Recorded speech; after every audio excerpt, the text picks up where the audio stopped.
नाज़रीन ग्रामी, मुत्तहिदा अरब अमारात दरअसल 7 रियासतों दुबई, अबुधाबी, शारजा, उम्मुल क्वीन, रासुल खैमा, अजमान और अल फजीरा का वफाक है, जिसका दारुल हुकूमत अबुधाबी है। तहम जब भी मुत्तहिदा अरब अमारात का जिक्र आता है तो सबसे पहले जहन में नाम दुबई का ही आता है। इसलिए मुत्तहिदा अरब अमारात की बात दरअसल दुबई की बात है। अगरचे अबुधाबी, शारजा, रासुल खैमा और दूसरी रियासतों का भी अपना मकाम है, लेकिन दुबई बस दुबई है।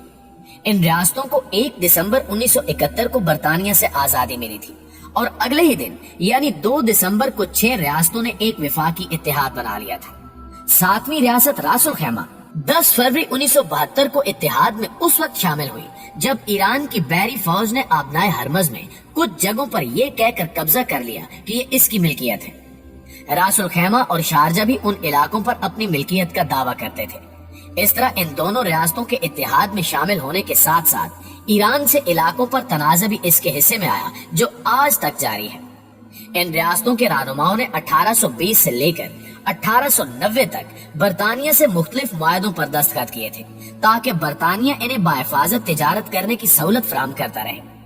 बरतानिया इन्हें ट्रूशियल स्टेट्स यानी अल अमारातुल मुतसालिया कहता था और क्योंकि बरसगीर पर उस वक्त हुकूमत बरतानिया का राज था, इसलिए इन रियासतों की करेंसी भी इंडियन रुपया ठहरी और अमाराती बाशिंदे इसी में अपना लेन देन करते थे।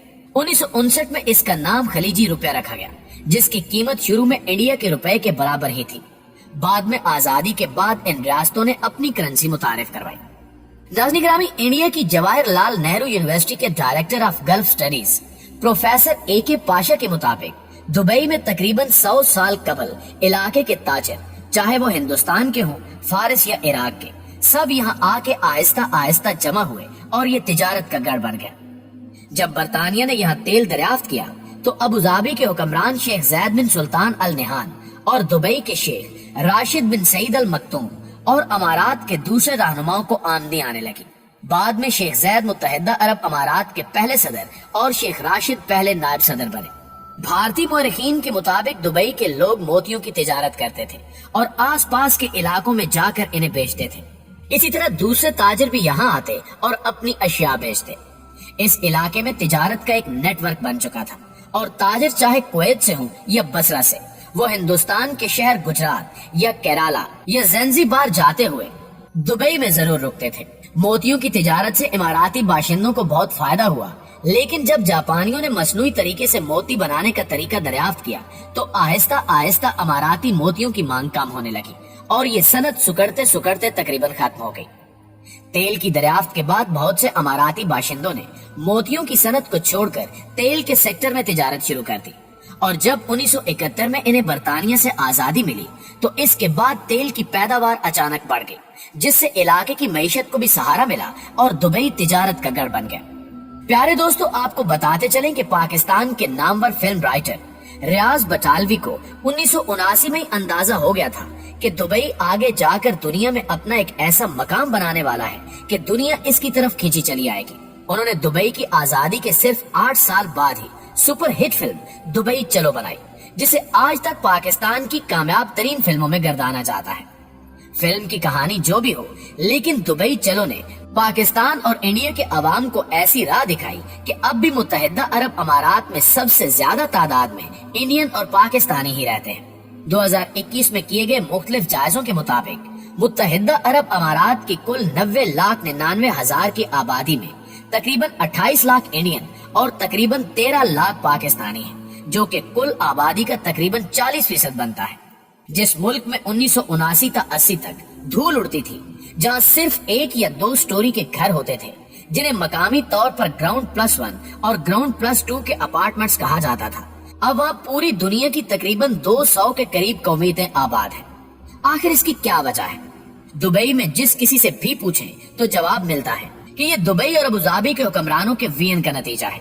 उन्होंने आजादी के फौरन बाद ही फैसला कर लिया था कि मुल्क को कहाँ लेकर जाना है। दुबई में विजन शेख राशिद का था, जिसे शर्मिंदा ताबीर शेख मोहम्मद ने किया और ये अमल अभी भी जारी है। अगर शेख जैद ने अमाराती रियासतों को मुत्तहिद करने और तेल की दौलत के जरिए इन्हें खुशहाल बनाने में किरदार अदा किया, तो दूसरी तरफ शेख राशिद ने तेल से आगे के मुस्तकबिल का सोचा। उनकी इस सोच को इनकी औलाद मजीद आगे लेकर चली اور دبئی کو تیل پر انحصار کرنے والی ریاست سے دنیا کا ایک بڑا تجارتی گڑھ بنا دیا۔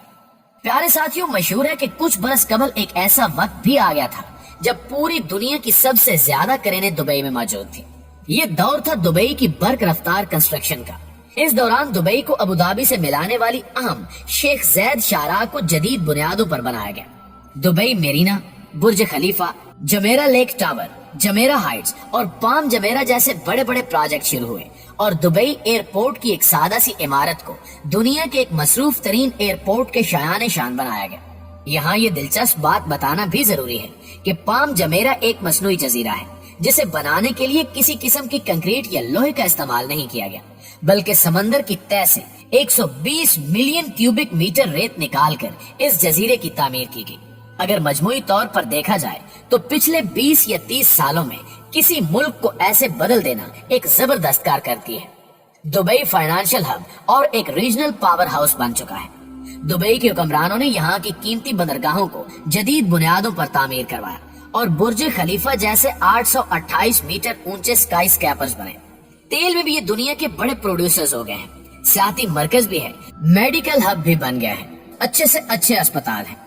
اس کے علاوہ مصر، عراق اور شام جیسے عرب ممالک کے کمزور پڑنے سے متحدہ عرب امارات کا علاقے میں سیاسی اثر و رسوخ بھی بڑھا ہے۔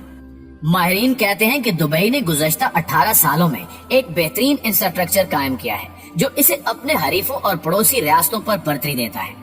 اس نے 2005 اور 2006 میں برج خلیفہ، دبئی مال اور دبئی میٹرو جیسی میگا ڈیولپمنٹس کا اعلان کیا تھا، اور 2008 کے عالمی مالیاتی بحران کے باوجود ان میگا پروجیکٹس کو بر وقت مکمل کیا۔ دبئی میٹرو شہر ایک بڑی کامیابی ہے۔ کچھ سال پہلے تک یہ تصور کرنا مشکل تھا کہ لوگ ذاتی ایس یو ویز، لگژری کاروں اور جیپوں پر میٹرو کو ترجیح دیں گے، کیونکہ دبئی میں پیٹرول پانی سے سستا تھا۔ آج لوگ وقت بچانے اور ٹریفک کے رش سے بچنے کے لیے دبئی میٹرو کی سواری کرتے ہیں۔ یہ سب کچھ کیسے ممکن ہوا؟ دراصل دبئی کے حکمرانوں نے کسی کی غلامی نہیں کی۔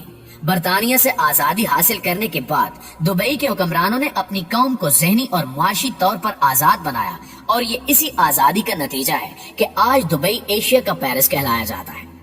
جی تو پیارے دوستو، یہ ہے ہماری آج کی ویڈیو کیسی لگی کمنٹ کر کے ہمیں ضرور بتائیے گا۔ انشاءاللہ آپ سے ملاقات ہوتی ہے اگلی ویڈیو میں، تب تک اپنا خیال رکھیے۔ اللہ نگہبان۔